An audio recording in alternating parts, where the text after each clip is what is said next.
Hey, beautiful beings. So I thought I would do a little video here on the question that was asked, just because I think it will allow me to explain things a little easier rather than trying to write it all out. So the question is, what's the difference between a dream that's just like the subconscious or imagination versus one that's a message from your higher self or like a guide? And honestly, I'm going to throw it out there that I think they're the same thing. So when I've trained in hypnotherapy and I've trained in like quantum hypnosis and, past life therapies and all these pieces, we learn that like the unconscious mind often gives us the exact pieces that we need or takes us to the places that we need to go. So whether you call it subconscious, imagination, other times, whatever you want to think of it as, I think it all holds solid information for us to learn from or be invited to move through or experience. So I think all of it is very valid, and it's the mind that kind of comes in to judge it because we want to make sense of it. We want to logic our way through. And I think a big piece is like coming into a whole body experience. It's like, how did your body experience that dream? What are your thoughts? Yes, what is the wisdom that comes in? But what does your heart feel about that dream? What is your gut instinct about that dream? And I don't think we want to start to separate pieces. Like the next part of this question was about like knowing the difference between ego and intuition. And while it's a super valid question, I've answered this many times before in the past, and I feel like I always answer it different depending on where I am in my world. And I've watched many other people's videos on how they describe it too.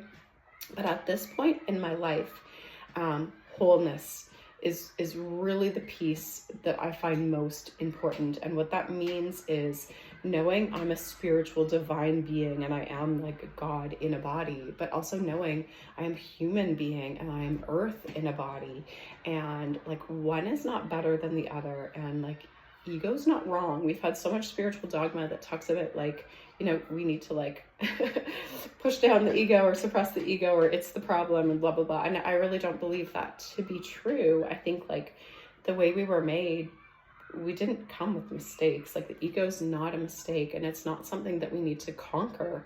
I think it's something we get to integrate and love and build beautiful, harmonious connection and relationship with. And I think it's a tool that's helpful to us, just like intuition is a tool that's helpful to us. All pieces matter. One facet of the gem isn't more, spectacular than another.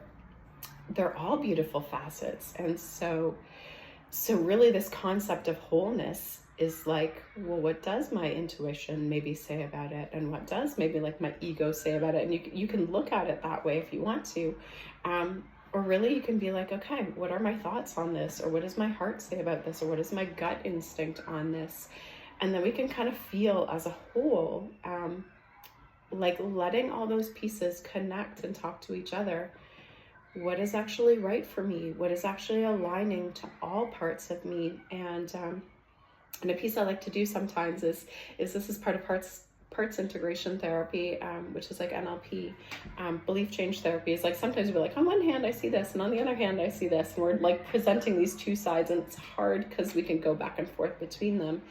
But a simple thing you can do, once you've thought up those ideas, is you can kind of bring your hands together. And sometimes there's more than just two ideas, but you can bring those hands together, take some deep breaths, ground in your body, and let this knowing from all of yourself kind of come up. And you'll find those aligning pieces. And the aligning pieces don't mean they're without fear always. Sometimes the most, powerful step we can take, or the right step we can take, is a little bit fearful. But we know inside, all parts of us know that this is the way, even if there's parts of us that are scared, we still know it's worth it to be brave, or to have that courage, or to do the thing. Or sometimes there's just enough inside us that this is so wrong. Like my body, my gut is saying no, my brain's saying you should do this, but the rest of me is like, no. Like, you'll know your body will tell you, right? And you can also talk to yourself sometimes and be like, okay, well, if this if this way isn't 100% right for me, is there another way that could work for me? And you just kind of pose the question to yourself, or pose the question to spirit, and you will find that you'll naturally know if you're like, yes, I'm going to do it this way. You'll get a little like, that's not right, or I know I wanted to do it this way. Like you could even like do that flip a coin type thing. It's like, okay, well, I'll do it this way, and you flip the coin, you get your answer, and you're like, nope, not that. Like, in the air almost what side you want the coin to land on, right? So those are interesting ways that I guess you could call that intuition, but I really want to call it wholeness, because I don't think the ego is wrong. I don't think the subconscious is wrong. I don't think the imagination is wrong. I think there's not a lot of wrongness there. We can have old beliefs and, things that get in our way, and trapped emotions and pieces like that, yes, get in our way, or hold us in fear patterns or stuck patterns. But I think those are just invitations from like our younger versions of ourselves that are just asking for love, and asking for care, and asking for change. And so if they are coming up, they're opportunities to be addressed and to be loved.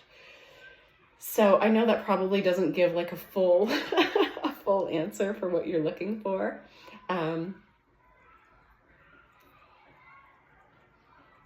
But I think all in all, at the end of the day, it's letting yourself be aware, not just from the mind, not just from the heart, not just from the gut, but from all of them integrating and moving together. And, if this is something you're interested in doing, a practice you could do, like a meditation you could do almost, would be like creating, like, how we can have like that figure 8 energy that would go between like the heart and the mind, and then you could have that between like the heart and like the gut. But you could do like a 3-way one that just kind of like comes up and goes through, your whole body, connecting all of you. And you can almost see it like this DNA strand a little bit, and you could ground it down to earth, and you could ground it up to the universe, even calling in like divine wisdom and earthly wisdom to like come in and act through you and as you, because you are that, and we are, getting to enjoy this full human experience. So let the messages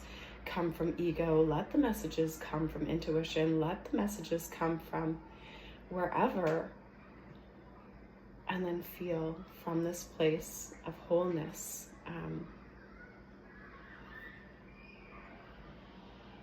What really feels right, because you're an incredibly powerful being, and our power comes from all the sources, not just one or another. Okay.